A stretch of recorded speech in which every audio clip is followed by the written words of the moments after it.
নমস্কাৰ টাইমেটৰ দৰ্শকসকলক দিব বিচাৰিছো এটা ব্ৰেকিং নিউজ ৰূপহীত ভয়ংকৰ কাণ্ড সংঘটিত কৰিছে কৰোনাত আক্ৰান্তই তিনি কৰোনাত আক্ৰান্তই ৰূপহীত আহি পলাই আছিল হি কোৱাৰেণ্টাইন চেণ্টাৰৰ পৰা পলাই আহি আত্মগোপন কৰি আছিল ৰূপহীত ভয়ংকৰ কাণ্ড সংঘটিত কৰিছে তিনি কৰোনাত আক্ৰান্তই কোৱাৰেণ্টাইনৰ পৰা পলাই আহি ৰূপহীত আত্মগোপন কৰি আছিল তিনি কৰোনা পজিটিভে আৰু ৰূপহীৰ ভকত গাঁৱত লুকাই আছিল তিনি কৰোনাত আক্ৰান্তই কোৱাৰেণ্টাইনৰ পৰা পলাই আহি আত্মগোপন কৰিছিল কৃষ্ণ বণিকৰ ঘৰত মহাৰাষ্ট্ৰৰ পৰা আহিছিল পৰিয়ালটোৰ তিনিজনীয়া পৰিয়ালটোত আছে এটি শিশু তিনি কৰোনা আক্ৰান্ত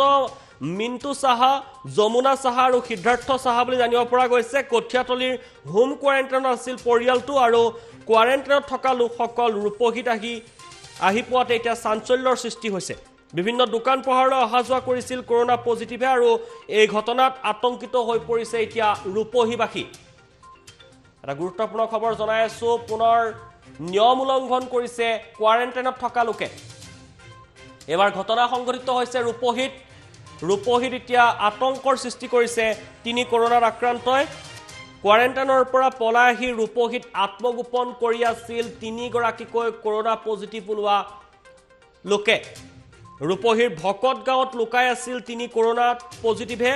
কোৱাৰেণ্টাইনৰ পলাই আহি আত্মগোপন কৰিছিল কৃষ্ণ বণিকৰ ঘৰত মহাৰাষ্ট্ৰৰ পৰা আহিছিল পৰিয়ালটো তিনিজনীয়া পৰিয়ালটোত এটি শিশু আছে বুলি জানিব পৰা গৈছে তিনি কৰোনা আক্ৰান্ত হৈছে মিন্টু সাহা যমুনা সাহা আৰু সিদ্ধাৰ্থ সাহা কঠিয়াতলিৰ হোম কোৱাৰেণ্টাইনত আছিল পৰিয়ালটো আৰু তাৰ পৰা আহি এতিয়া ৰূপহীত পালেহি আৰু কোৱাৰেণ্টাইনত থকা লোকসকল ৰূপহীত আহি পোৱাত এতিয়া চাঞ্চল্যৰ সৃষ্টি হৈছে বিভিন্ন দোকান পোহাৰলৈ গৈছিল এই কৰোনা পজিটিভ ওলোৱা লোককেইজন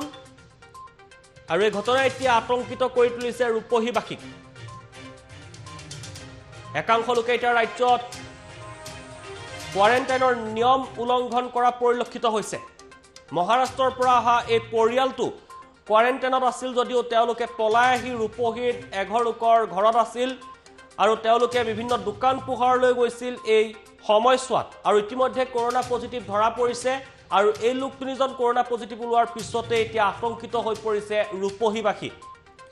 তেওঁলোক কঠিয়াতলিৰ হোম কোৱাৰেণ্টাইনত থকাৰ ব্যৱস্থা কৰিছিল প্ৰশাসনে কিন্তু হোম কোৱাৰেণ্টাইনৰ নিয়ম উলংঘন কৰি তেওঁলোক আহি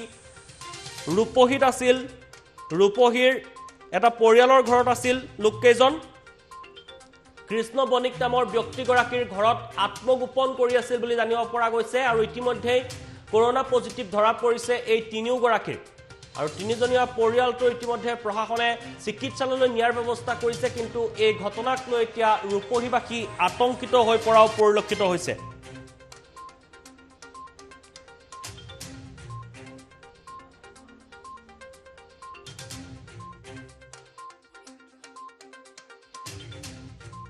তিনি বেলেগ ৰাজ্যৰ পৰা আহিছিলে আহাৰ পিছত গাঁৱত থাকিব নিদিলে এই মানুহজনে নিজৰ ৰিলেশ্যন বুলি তেওঁলোকৰ ঘৰত মাতি আনিলে মাতি অনাৰ পিছত তেওঁলোকেতো কালিৰ পৰা আছেই